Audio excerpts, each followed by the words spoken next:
E Humberto vai ficar aqui porque vai ministrar a palavra do Senhor. Pode sentar, meus irmãos, em nome de Jesus. Deus, eu quero orar pelo teu filho nessa hora, e que ele seja tão somente um instrumento nas tuas mãos, Pai.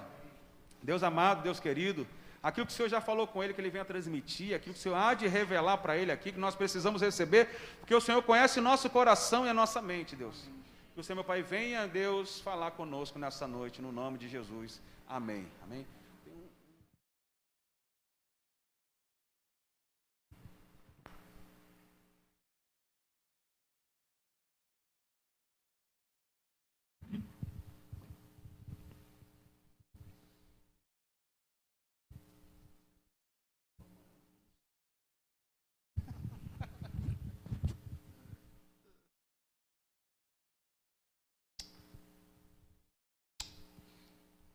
Pessoal da igreja, com a graça e a paz do nosso Senhor e Salvador Jesus Cristo.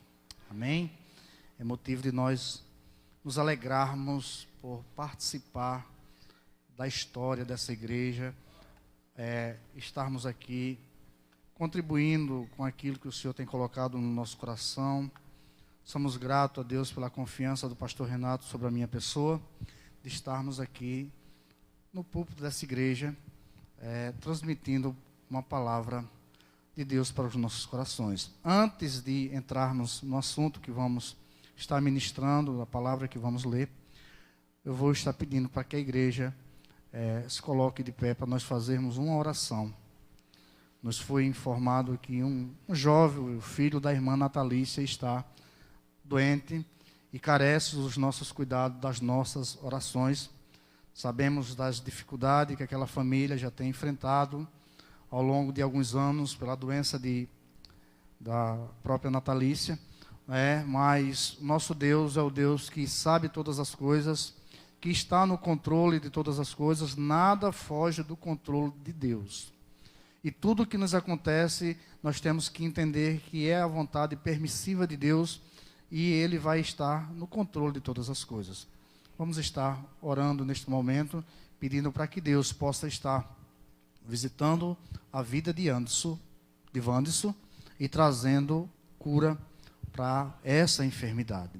Santo, santo, santo, santo é o Senhor, Deus eterno. Pai amado, Deus bendito, santo, justo e maravilhoso é o Senhor. Senhor Deus, nesta hora, Pai, esta igreja se coloca de pé, Deus, para interceder, Senhor, por Wanderson, Pai. Que o Senhor derrame das suas misericórdias, envie, ó Deus, os teus santos anjos, ó Pai, para estar operando as maravilhas na vida do teu filho, ó Pai. Sabemos que todas as coisas contribuem para o bem daqueles que te amam, para o bem daqueles que foram chamados pelo Senhor, Deus. Não importa o caminho que o homem ande, o Senhor o alcança, porque a tua mão é poderosa para alcançar, para resgatar, para curar, para salvar e para libertar. E nós decretamos, ó Deus, pelo poder da tua palavra, que o Senhor, ó Deus, nos ajude, Senhor, e ajude a vida de Wanderson, Pai, trazendo cura para esta enfermidade. Nós repreendemos qualquer seta maligna na vida daquele jovem, no nome de Jesus. Que todo o poder das trevas que possa estar cometido na vida deste jovem caia por terra em nome de Jesus, e que o Senhor restaure a saúde dele, Pai, e ele possa estar aqui conosco dando testemunho dos feitos do Senhor na sua vida, para que o seu nome seja glorificado na vida dele e na vida da família dele. É o que nós te pedimos e te agradecemos no nome santo e poderoso de Jesus Cristo. Podeis sentar. Amém? De manhã a gente esteve ministrando na escola bíblica dominical e agora à noite estamos aqui novamente, né? Bênção de Deus para a minha vida e para a vida da igreja, para a vida da minha família, porque nós temos tido aí essas oportunidades para estarmos nos dedicando à busca, à oração. É importante a gente ter vida de oração. Eu louvo a Deus pela visão pastoral do pastor Renato de estar levantando essa igreja para estar buscando ao Senhor em oração. Oração é a chave que abre as portas do impossível. aquilo que está fora do alcance das nossas mãos, mas com a oração, Jesus disse que se pedirdes alguma coisa, crendo em meu nome, recebereis. Então a gente acredita que a oração é o que está fazendo a diferença em tudo aquilo que nós estamos ministrando, estudando, porque as pessoas investem, as pessoas oram, as pessoas se dedicam, porque entendemos que assim é o propósito e a vontade de Deus. De manhã estivemos ministrando uma série que estamos trabalhando aí, de estudos sobre os dons espirituais, né? Mas agora à noite a gente vai dar continuidade em outro assunto que estamos já ministrando, lendo há alguns dias, e o Senhor nos direcionou nessa noite para esse assunto. O Senhor, ele traça as rotas, o GPS de Deus não erra, Ele nos conduz pelos caminhos certos. Às vezes a gente já está estudando algum texto, já tem alguma coisa em mente, mas aguarda, mas chega um momento determinado que o Senhor nos direciona e acreditamos ser essa a hora oportuna, né? De manhã a gente viu a esposa do pastor, a Andresa, juntamente com ele, falando sobre chamado e compromisso, né?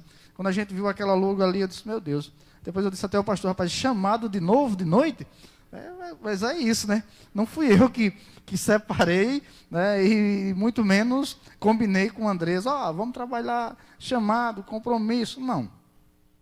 É essa necessidade que todos nós temos. Temos um chamado, e há um compromisso a nós desenvolver. Ninguém está aqui por acaso, ninguém está aqui porque acha simpatizante a religião dos crentes. Olha, eu acho tão bonito os crentes com aquela Bíblia na igreja, eu vou também. Não. Você está aqui porque Deus direcionou você, chamou você para estar aqui. Ninguém está aqui aleatório, no vácuo. Não. Você está aqui com propósitos.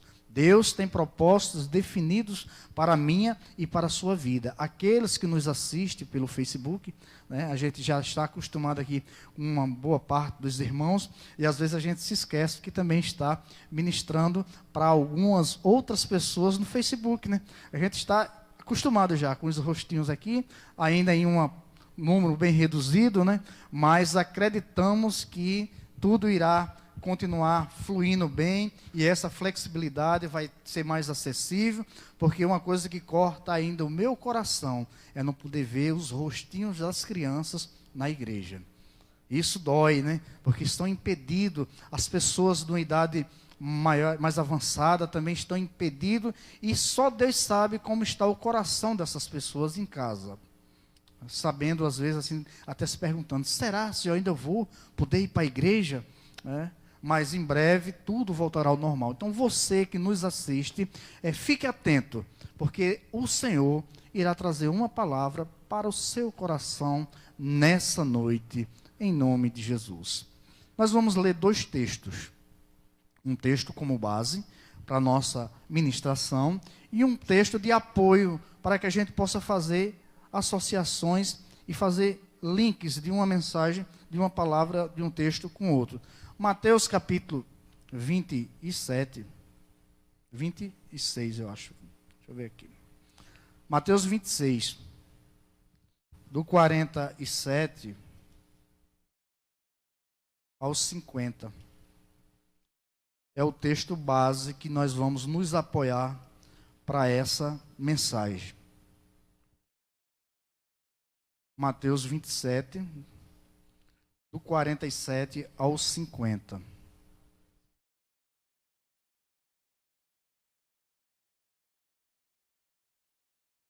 Amém?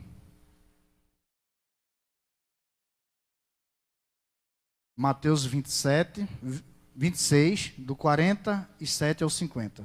Mateus 26, 47 ao 50. Amém? Leamos, que diz assim: E estando ele ainda a falar, eis que chegou Judas, um dos 12, e com ele grande multidão, com espadas e porretes, vinda da parte dos príncipes, dos sacerdotes e dos anciões do povo. E o traidor tinha-lhe dado um sinal, dizendo: o que eu beijar, é esse o primeiro. E logo aproximando-se de Jesus, disse: eu te saldo, Rabi. E o beijou. Jesus, porém, lhes disse: amigo, o que fizeste? Ou amigo, o que vieste? Então aproximou-se eles e lançaram mão de Jesus e o prenderam. Esse é um episódio que eu acho que não tem nada a ver com chamado, né? A gente começa a se associar. Como é que Humberto vai falar de chamado dentro de um texto como esse, né? Mas lá na frente você vai entender. Se caso nós fôssemos colocar um título, um tema para essa ministração, seria valorizando o seu chamado. Você que nos assiste pelo Facebook, você também foi chamado. Se você não foi chamado, ainda será chamado hoje para servir, para dar continuidade a esse trabalho maravilhoso. O outro texto é Lucas capítulo 9. Esse sim, esse tem a ver com chamado, esse tem a ver com a convocação de Jesus ali para os seus discípulos, né? Ao longo da mensagem você vai entender porque nós lemos esses dois textos, para a gente ter essa facilidade de associar as palavras. Lucas capítulo 9, verso 1 e 2, e diz: e convocando os seus 12 discípulos, deu-lhes virtude e poder sobre todos os demônios para curarem enfermidades. E enviou-os a pregar o reino de Deus e curar os enfermos. Nós vimos no primeiro texto Judas chegando com uma multidão da guarda do sacerdote, ali com aquela escolta policial para prender a Jesus, armados, com espadas, com lanças, com porretes, para prender a Cristo. Mas em Lucas 9, nós vimos aqui Jesus chamando os 12. Judas não estava de fora. Judas estava no meio dos 12, entre os 12, e foi dado a ele autoridade para que ele expulsasse demônios, para que ele curasse enfermos, para que ele pregasse o evangelho do reino a todos aqueles povos. Judas foi inserido no corpo apostólico com uma missão também: pregar, anunciar, curar e fazer a obra do Senhor. Mas no texto que nós lemos de Mateus, nós estamos vendo o Judas, ele desvalorizando o chamado de Cristo ministerial. Alguém pode dizer: mas Judas já estava predestinado para o que ele iria fazer. Em canto nenhum, a palavra de Deus vai dizer que Judas era o traidor, era aquele que iria a fazer isso aí. Não. Apenas que no meio do grupo apostólico ali, um dos 12 iria dar brecha. Ele iria deixar Satanás fluir suas ideias no seu coração, para que ele viesse se desvirtuar do seu chamado, fazer a obra ao contrário e ter uma visão pequena e terrena. Judas foi chamado com a missão de pregar, de anunciar, de fazer a obra do Senhor. No meio da caminhada, ele deixou que as coisas viessem sair do controle. Era normal naquela época o nome de Judas, era um nome comum no meio do povo judeu. Até porque o nome Judas vem de uma descendência ali de Judá, né? Tem as suas raízes etimológicas em Judá. E era comum, havia outros Judas, até uma grande família que teve o seu nome nos anais da história, no período antebíblico, foi a família dos Judas Macabeus, que temos até os livros apócrifos de Judas Macabeus, uma família de guerreiros que lutaram pela liberdade do povo de Judá e defenderam ali num período de 85, 86 anos, aquela dinastia ali. Mas Judas foi chamado e desperdiçou o seu chamado. É comum, aonde há um traidor, a gente chamá-lo de Judas. Olha o Judas. É até no folclore brasileiro, na Semana Santa, tem a malhação do Judas. As pessoas vestem o boneco lá com uma roupa lá e amarra ele, malha o pau e depois toca fogo, né?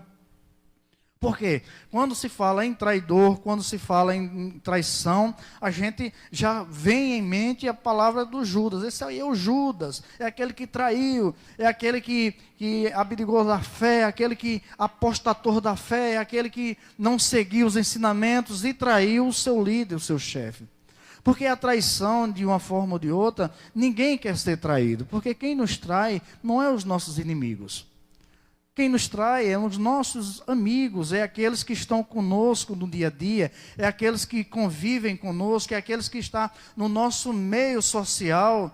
Jesus sabia, sim, que Judas ia trair, porque Jesus, na sua divindade, sendo Deus, ele tinha onisciência e sabia dos projetos malignos que havia no coração de Judas. Sabia das suas falcatruas, dos seus desvios, da sua corrupção, dos seus pecados. Mesmo assim, Jesus deixou, Judas continuar com o ministério, porque poderia ter cortado o mal pela raiz no início, mas Judas continuou durante 3 anos ali. Servindo, de alguma forma, ele estava servindo, porque ele estava envolvido, ele era o tesoureiro daquele grupo, ele tomava conta das finanças, ele administrava as finanças do corpo apostólico ali, mas Judas se deixou corromper ao longo da vida, daquele ministério ali, terreno, e ao ponto de chegar a valorizar mais as coisas do mundo e trair a Jesus e entregar Jesus para aquela tropa, aquela escolta militar daquela época, para assim o prender. Sabemos do desfecho dessa história, que é tremendamente triste, porque Judas não vem de maneira nenhuma se arrepender, pedir perdão e ser regenerado e ter um desfecho diferente. Por que falar de chamado? Porque temos que estar olhando para o nosso chamado. O nosso chamado, ele tem que ser algo crescente. Você foi chamado para servir. Você foi chamado para fazer a obra. Você foi chamado para contribuir com o reino dos céus. E essa contribuição, ela tem que ser crescente. Não parar, não estagnar. Não. De maneira nenhuma, porque se nós formos olhar para as oportunidades que vêm ao nosso redor, tem hora que a vontade é parar, a vontade é desistir. E se formos escutar as informações que o mundo nos oferece, que o inimigo de nossas almas ficam tentando nos influenciar, a gente pensa logo em sair da igreja. A primeira coisa que nos vem à mente é deixar de servir, é deixar de ir para a igreja. É não querer se envolver, é não querer trabalhar, é não querer estar dando continuidade, servindo de alguma forma, em algum lugar, contribuindo com aquilo que o Senhor coloca em nossas mãos. Por que falar, então, de valorizar o nosso chamado? Porque se nós formos olhar para as ações da vida de Judas, e começarmos a analisar o que Judas começou a mostrar como sinal que ele estava fracassando. Sinais que estavam vindo à tona o ministério de Judas como alguém que estava definhando na fé. Nós temos que começar a observar esses sinais que Judas apresentou para que a gente comece a nos autoexaminar. E vermos também onde nós estamos falhando, onde nós temos que nos consertar, onde nós temos que nos ajustar e dar continuidade. É difícil você ouvir uma pregação de alguém falando sobre Judas. Eu confesso que quando o Senhor me acordou para essa, eu digo, meu Deus, agora faz muito tempo que ninguém fala sobre Judas, a vida dele, colocar as atitudes que ele errou e aonde a gente pode acertar e não fazer como ele fez ali e trair o nosso Jesus. Porque a gente não só trai se a gente entregasse alguém para a morte. Não, a gente trai de tantas formas. Tantas atitudes que nós fazemos, que nós estamos de uma forma ou de outra traindo o nosso Jesus. Traindo os nossos cônjuges. Traindo o nosso pastor. Traindo os nossos líderes. Então, na vida de Judas, quais são essas atitudes que a gente começa a observar que deram um sinal que Judas estava, de alguma forma, deixando de servir e com uma visão voltada para as coisas terrenas. Nós temos que entender que Judas foi um homem chamado para a luz, mas escolheu as trevas. Por isso que Jesus diz, muitos são os chamados, mas poucos são os escolhidos. Porque quando se lança a rede, como Jesus assim o fez, vem toda a qualidade de peixe, mas vai fazer uma seleção. E se nós analisarmos ao longo de 3 anos, Judas tendo como Jesus o seu líder, os milagres que Jesus realizou e Judas participava, Judas via isso acontecer, e mesmo assim ainda deixou o diabo entrar no seu coração e trazer transtorno à sua vida. Há 3 gerações que mais viram milagres. E essas 3 gerações foram as mais incrédulas. A primeira geração foi a geração de Moisés. Ver os feitos de Deus, tirando aquele povo do Egito, com mão poderosa, com mão pesada ali sobre o povo do Egito, livrando o povo de Israel das pragas, e trazendo as pragas sobre os seus adversários, conduzindo o povo 40 anos pelo deserto, a coluna de fogo à noite, a coluna de nuvem durante o dia, provendo maná, provendo alimento, a rocha brotando água. E esse povo via Deus fazendo e operando maravilhas, mas qualquer oportunidade que eles tinham, eles voltavam, queriam adorar os deuses do Egito, não acreditavam na providência divina. E pereceram pelo deserto toda aquela geração dos 600 mil homens que saíram do Egito, fora as mulheres, fora as crianças e fora os agregados que saíram. Só entraram na terra de Canaã aquela geração jovem que nasceram durante a caminhada, exceto Caleb e Josué. A outra geração é a geração dos profetas, aquela geração de Elias, a geração de Eliseu. Foram uma geração que viram os milagres acontecer em longa escala, em o poder de Deus ser manifesto de uma forma extraordinária, mas o povo era incrédulo, o povo não queria nada com Deus, e foi preciso Deus dividir o reino, Deus destruir ali, pela mão dos assírios, a nação de Israel, o reino de Israel, conduzir Judá para a Babilônia durante 70 anos, para tratar com aquele povo, para que aquele povo retornasse para Jerusalém, para que dali viesse conduzir todo o plano da história da redenção. E a outra geração foi a geração dos apóstolos, aquela geração que viram Jesus nascer na terra da Galiléia ali, naquela cidadezinha de Nazaré, crescer como alguém comum entre aqueles ali que ali estavam. Mas aos 30 anos, Jesus ser separado para ministrar a palavra, para curar os enfermos, para libertar os cativos, para ressuscitar os mortos, para estar restaurando vidas, para estar trazendo uma transformação de forma maravilhosa para aquele povo. Mas o povo incrédulo, o povo não aceitava, o povo não acreditava. Por isso que Jesus vai dizer, eu vim para os meus e os meus não os receberam. Porém, todo aquele que a mim receber, dar-se o direito de ser Filho de Deus. Então essas 3 gerações foram as gerações mais incrédulas. Nós hoje somos mais bem-aventurados do que eles, porque nós não vimos esses sinais, nós não vimos essas maravilhas, mas nós acreditamos. Nós acreditamos que Cristo morreu na cruz, ao 3º dia ressuscitou e está vivo. Mas aquele povo viram Jesus crucificado, aquele povo viram que colocaram Jesus numa tumba, mas viram que no domingo de manhã a tumba foi aberta e ele saiu, e ele apareceu entre muitos, mostrou que era ele mesmo.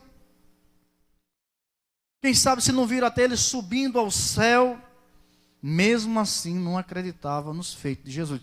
E Judas se fazia presente vendo essas manifestações de sinais, de maravilhas. Judas acompanhou Jesus no primeiro milagre ali em Caná da Galileia. Falta o vinho.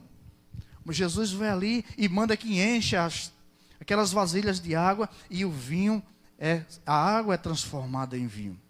Judas vê ali Jesus alimentar uma grande multidão, que ele se fazia presente, que ele era do grupo apostólico, era dos 12, e não tinha alimento, e Jesus diz, o que tens aí? Temos 5 pães e 2 peixes.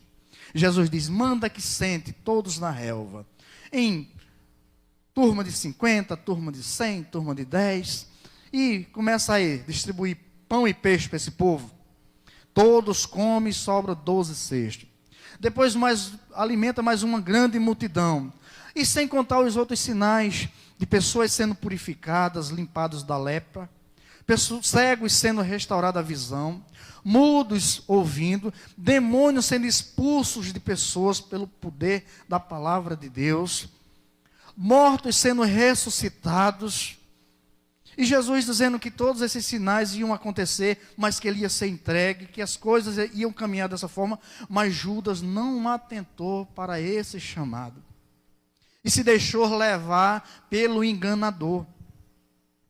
Às vezes o nosso chamado, nós começamos a nos acomodar com aquilo que está acontecendo, com as circunstâncias adversas, e nós vamos nos acomodando, e vamos parando, vamos definhando, deixamos de fazer aquilo que uma ou outra hora nos trouxe grande alegria, grande contentamento para ministrar, para fazer, e vamos deixar que outro faça. Não, outro vai fazer, outro dar continuidade. O nosso chamado é um chamado para continuar. Jesus disse, aquele que coloca a mão no arado, não pode olhar para trás. O povo do Egito, quando foi tirado, começaram a olhar para trás e reclamar, e dizer, lá era muito bom, porque lá tinha pepinos, lá tinha cebola, lá tinha comida, lá tinha água, e nós aqui vamos morrer. Às vezes, nosso chamado, nós começamos a olhar as coisas lá para trás, e começamos a ter saudade do mundo, e começamos a desvalorizar o nosso chamado. Você foi chamado, primeiro chamado, para ser luz e sal da terra. O seu primeiro chamado é para fazer a diferença lá fora. Você não foi chamado para continuar a sua vida da forma que você está vivendo.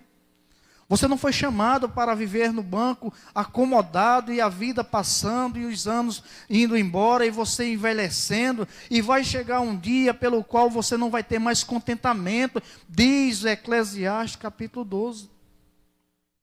Vai chegar um dia que nós não temos mais saúde, vai chegar um dia que nós não temos mais alegria, vai chegar um dia onde a dor vai estar reinando em nosso corpo, o nosso corpo vai definhar, e a gente vai olhar para trás e vai dizer, feito Jacó, quando o faraó pergunta a ele, qual é a tua idade, Jacó?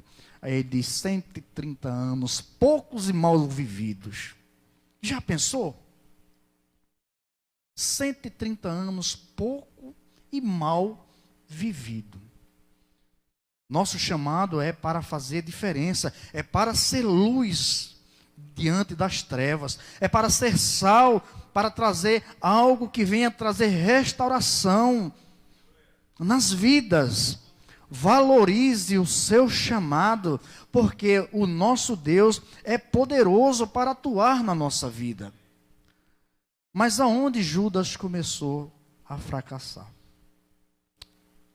É aí onde a gente começa no escopo da mensagem dessa noite. Primeiro, Judas começou a fracassar porque ele amava as coisas do mundo. Nós não podemos amar as coisas do mundo, porque Jesus disse: aquele que ama o mundo, o amor do Pai não está nele. Então Judas começou a amar as coisas do mundo. Lembra daquele episódio quando Jesus entra em Betânia e vai na casa de um tal Simão, o curador, curtidor, acredito. E há aquele episódio que entra uma mulher com um vaso de alabastro. E essa mulher quebra aquele vaso com um perfume, um unguento caríssimo. Era tradição as moças comprar, adquirir esses vasos, que era um vaso feito, trabalhado artesanalmente, muito caro.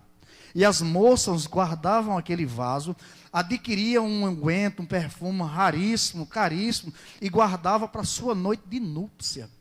Era tradição no meio do povo judaico, na cultura judaica.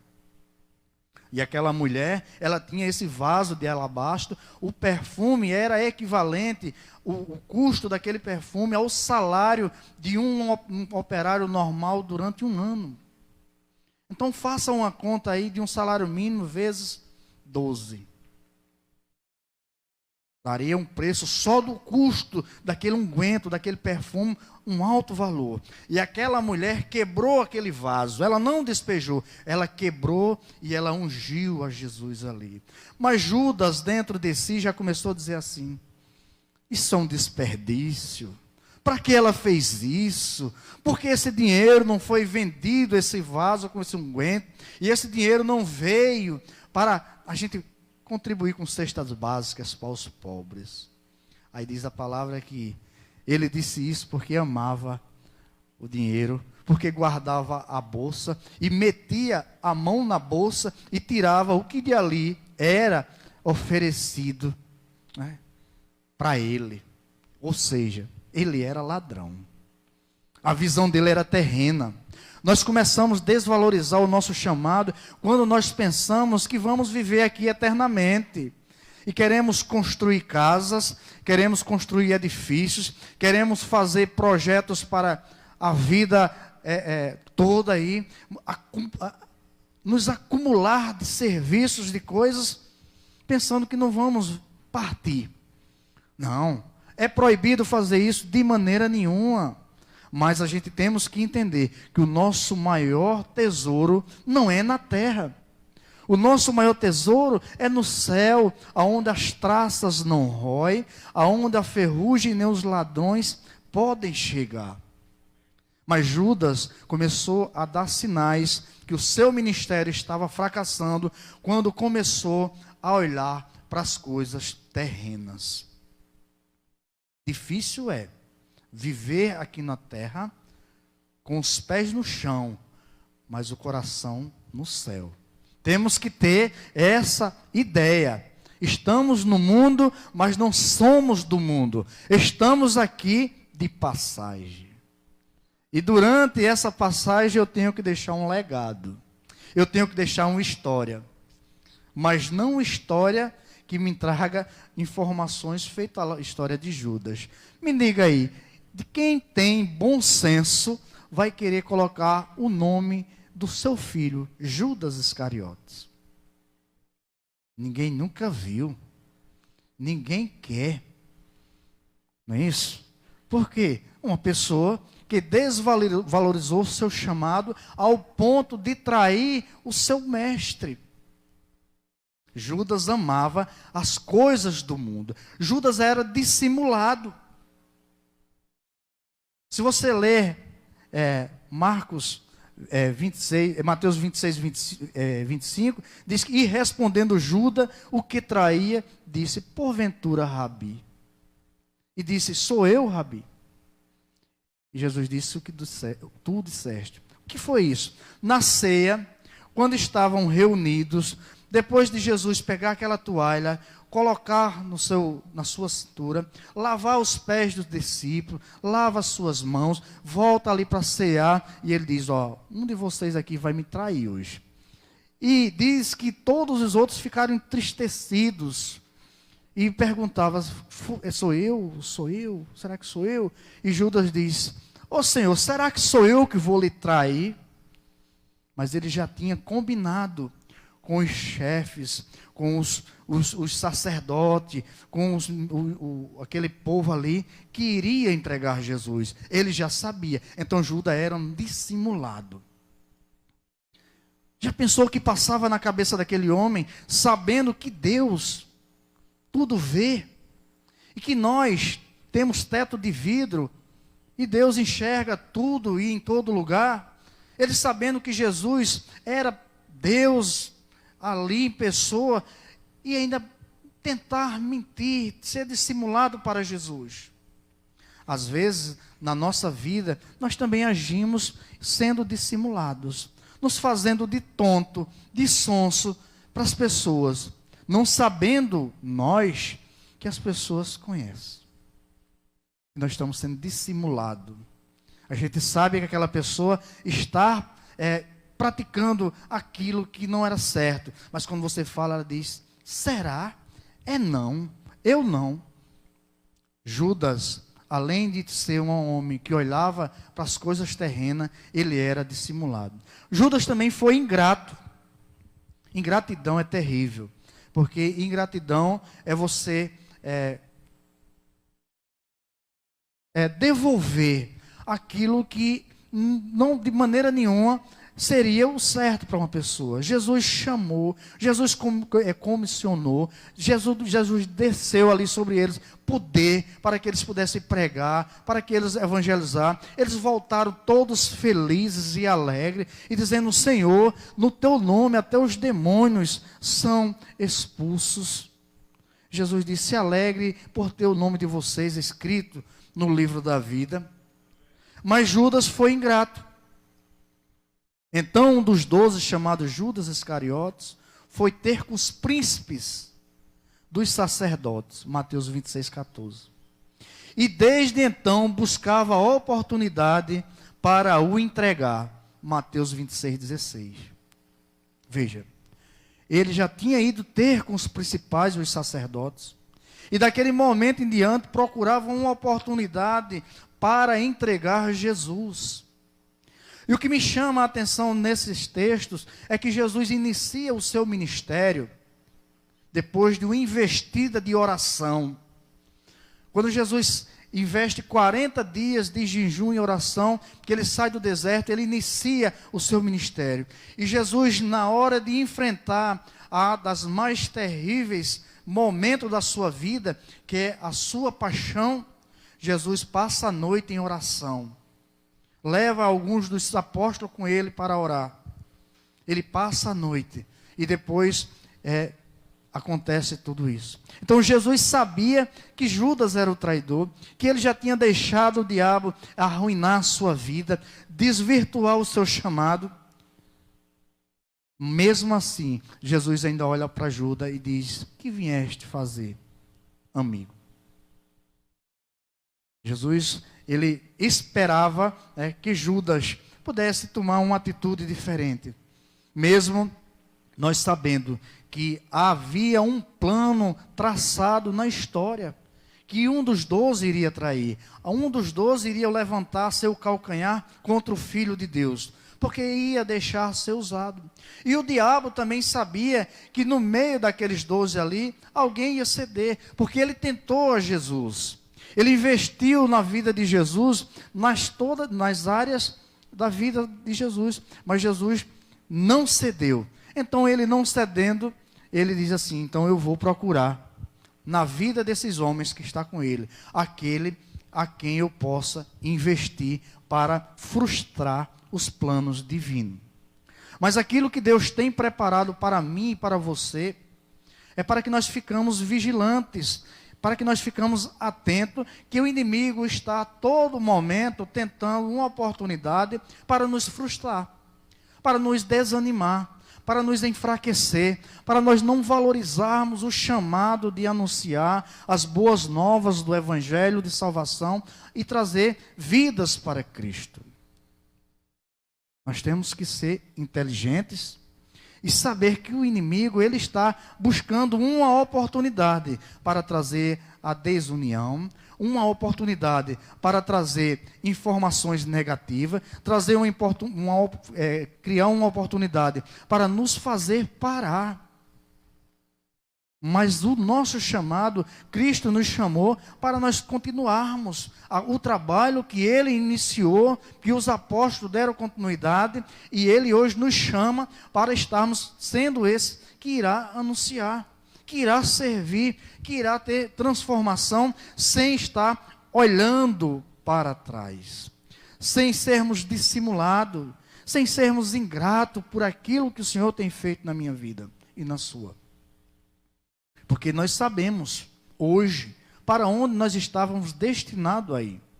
Nós sabemos aonde nós estávamos vivendo e como nós estávamos vivendo.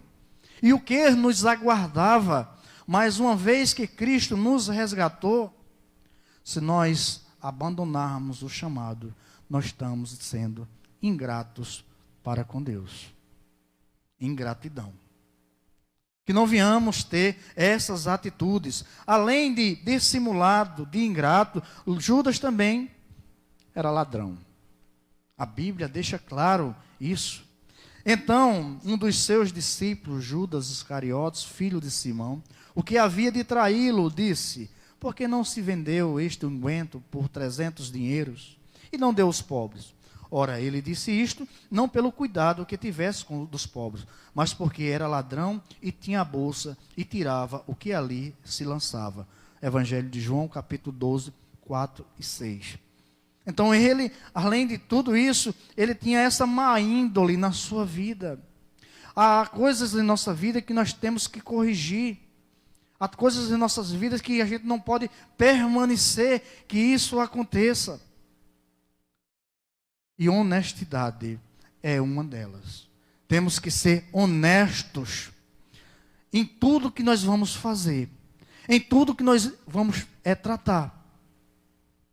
Honestidade é a marca de um homem que serve a Deus com sinceridade. E Judas se deixou levar. E nessas oportunidades, o diabo viu a fraqueza dele onde era. E é na sua fraqueza que o diabo vai investir. A fraqueza de Judas era em relação a dinheiro. Mas a minha fraqueza, a sua fraqueza, Deus conhece e o diabo sabe também. E é lá onde ele vai estar todos os dias investindo na sua e na minha vida, para que nós venhamos ficar atentos, para que não venhamos enfraquecer na caminhada e o nosso chamado deixar para trás. Chamado e compromisso, valorizando o chamado, Deus está soprando novos ventos nessa igreja. Para que haja restauração, para que haja cura, para que haja desenvoltura nos serviços, para que esta igreja seja uma referência nessa comunidade, para que as pessoas venham participar das reuniões, serem abençoadas, saírem alegres, renovadas e com suas baterias carregadas para enfrentar as astutas ciladas do maligno. Valorizando o nosso chamado, todos os momentos da nossa vida é a nossa tarefa. Isso envolve jovens, isso envolve adultos, homens, mulheres, crianças, por que não? Temos que ser cuidadosos, ser simples como as pombas, mas prudentes como uma serpente. Não devemos de maneira nenhuma dar oportunidade para o inimigo cirandar com a nossa vida. Porque foi assim que aconteceu. O inimigo pediu para cirandar com a vida de Pedro, para desmontar a vida de Pedro, mas o Senhor interferiu. E nós temos que ter esse cuidado, estarmos sempre pedindo ao Senhor aquilo que Jesus, ao sair do Getsêmani, ele disse aos seus discípulos: vigiai e orai. Por quê? O espírito está pronto, mas a carne é fraca. Nós somos pessoas, somos carnes e temos nossos desejos, temos nossos pensamentos, e é aí aonde começa tudo ser trabalhado em nossa vida. Judas também, sendo um traidor, mesmo assim, com um beijo, entregou Jesus para aquela tumba de soldados ali. E o interessante é que esse beijo, no mesmo versículo, que é o versículo 48, 47, eu acho, que ele vai dizer isso, esse beijo ele tem uma finalidade exclusiva. A palavra beijo no grego, filéus, sendo que quando diz assim, que com um beijo Judas entrega filéus, mas quando ele chega e beija Jesus, o nome é catarfiléu. O que é isso? É um beijo romântico, um beijo demorado. Judas estava preparado para entregar Jesus, e quando beija Jesus, demora naquele beijo, para que todos vissem quem ele estava entregando. O papel do traidor, o papel de Judas ali ao trair, é porque ele esperava que Jesus se manifestasse com os seus discípulos e começasse ali uma rebelião, porque Judas estava frustrado com os planos de Jesus, porque ele esperava um revolucionário que viesse impor um regime de governo e ser liberto do governo de Roma. Frustrado com esses planos, ele diz, não, vou entregar. E acerta um preço e entrega Jesus. E ele sela o seu destino com aquele beijo. Com aquele beijo, Judas selou o seu destino para perdição, para se afastar de Cristo, para abandonar a fé, para apostatar da fé, para entregar o Filho de Deus. É tanto que depois que Jesus é preso, ele com remorso devolve o seu dinheiro, lança dentro do templo e diz, eu pequei porque entreguei sangue inocente. Que nós venhamos ter esse cuidado durante a nossa caminhada. Você que nos assiste, Deus também te chama nesta noite para que você possa dar continuidade com esse trabalho na área que Ele lhe chamar. Judas, com sua visão terrena, quando ele diz, o que eu ganho com isso? Ele buscava ali naquele ministério, servindo a Jesus, mas também ser servido. E nosso chamado é para servir e não para ser servido.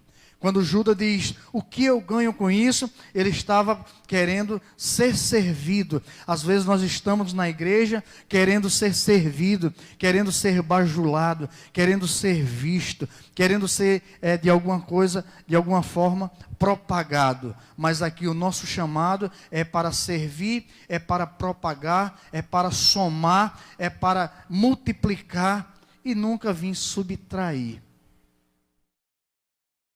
O chamado de Judas foi um fracasso, porque ele olhava para as coisas terrenas.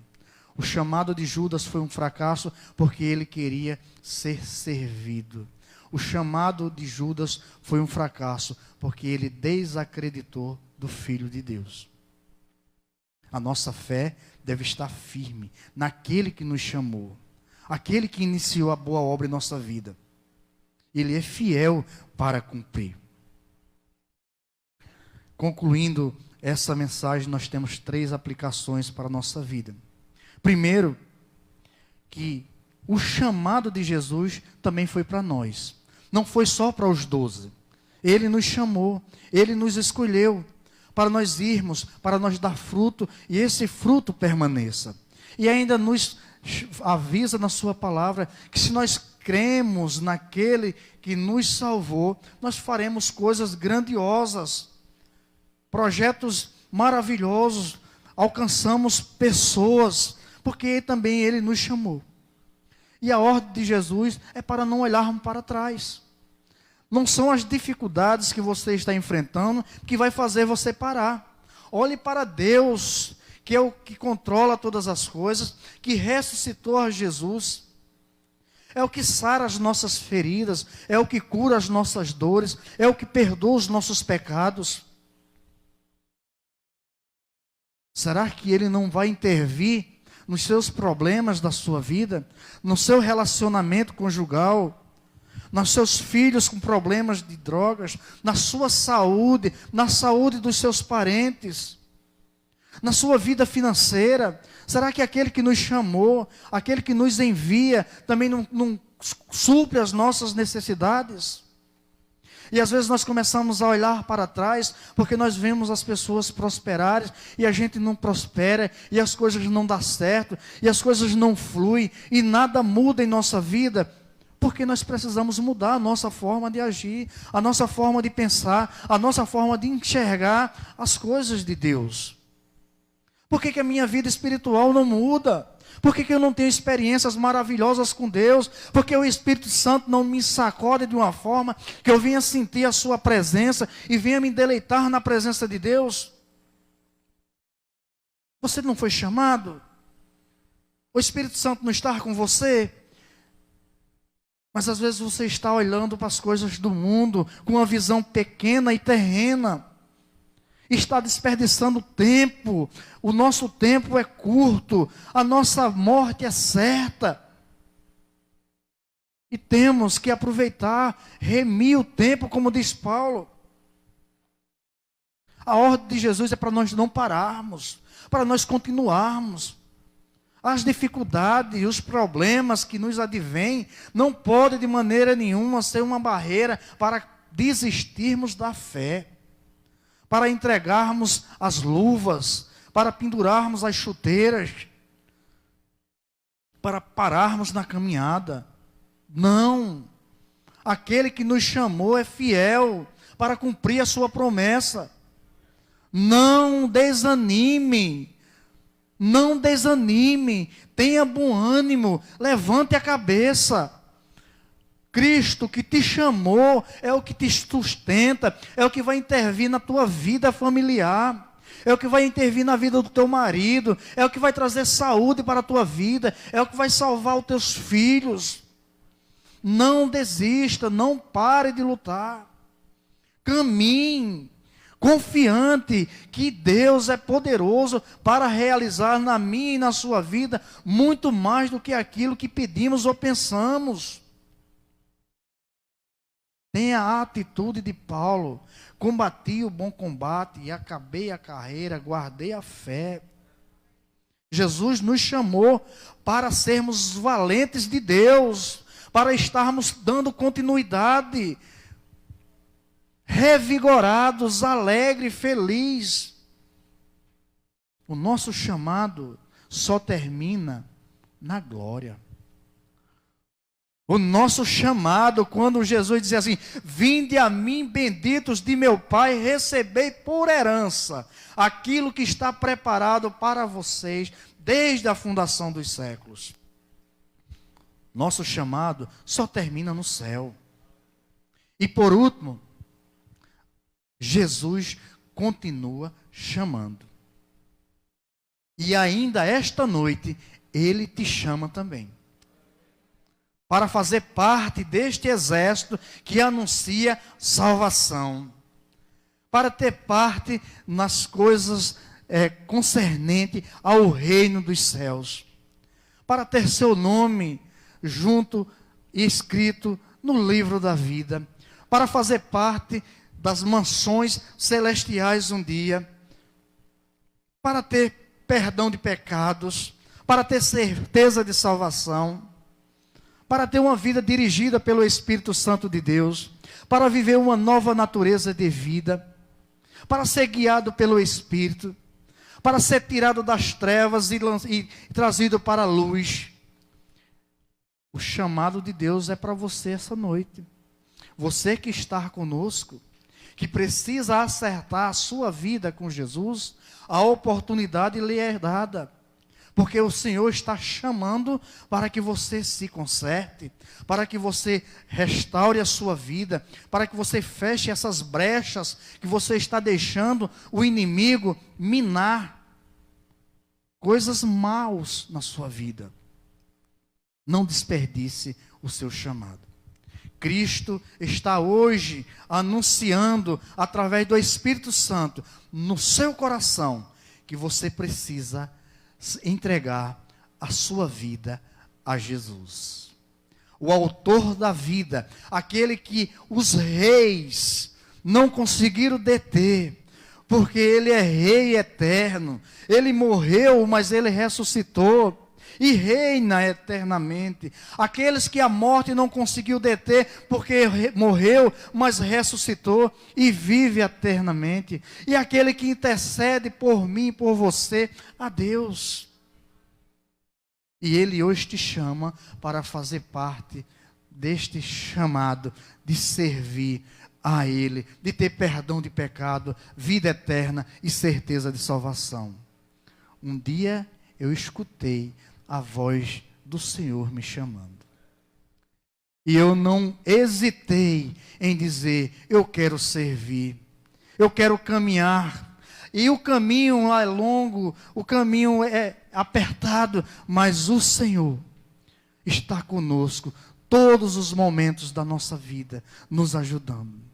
Não endureça o seu coração quando ouvirdes a voz do Senhor. O livro de Hebreus vai dizer que para que nós não venhamos endurecer o nosso coração, feito aqueles que endureceram o coração lá no deserto, e não deixaram que o Senhor viesse trabalhar na sua vida. Se ouvirdes a voz do Senhor, abra o seu coração, porque Ele está querendo tirar esse coração de pedra, colocar um coração de carne, algo que você venha entender, algo que você venha compreender, as grandezas do reino de Deus. O Senhor esta noite te convida a você tomar uma atitude e mudar a sua história. Judas não conseguiu ter esse discernimento e ter o plano da sua vida mudado. Mas a mim e você é dado oportunidades para você estar mudando o curso da sua vida. Se lançando aos pés de Jesus, pedindo perdão pelos seus erros e pecados, pedindo que Ele venha restaurar a sua vida, restaurar as feridas causadas, às vezes, por nossa ignorância, as feridas causadas por nossos desprezo para com a obra de Deus. E isso enfraquece o nosso chamado. E começamos a deixar para trás de fazer a obra do Senhor, porque pensamos que outros podem fazer, mas nós fomos chamados para somar, para contribuir. O chamado de Deus nesta noite é para trazer salvação para a sua vida. Que Deus nos ajude. Que Deus nos dê oportunidades. Esta noite, há alguém entre nós que quer tomar uma decisão acertada na sua vida, de ter o curso da sua história mudada pela ação do Espírito Santo de Deus na sua vida? Alguém entre nós que se encontra numa condição que precisa se reconciliar com Deus, para ter a sua história mudada. Você que nos assiste, você já tomou essa decisão de ter seus pecados perdoados na pessoa de Cristo Jesus e receber salvação para a sua alma? Se você assim o desejar, acredito que no link do Facebook tem o telefone do pastor. Esteja ligando para ele, falando dos seus anseios, desejos de uma nova natureza de vida ao lado de Cristo. Que Deus nos abençoe, que Deus nos guarde, que Deus nos dê oportunidades de estarmos crescendo na sua presença, em nome de Jesus.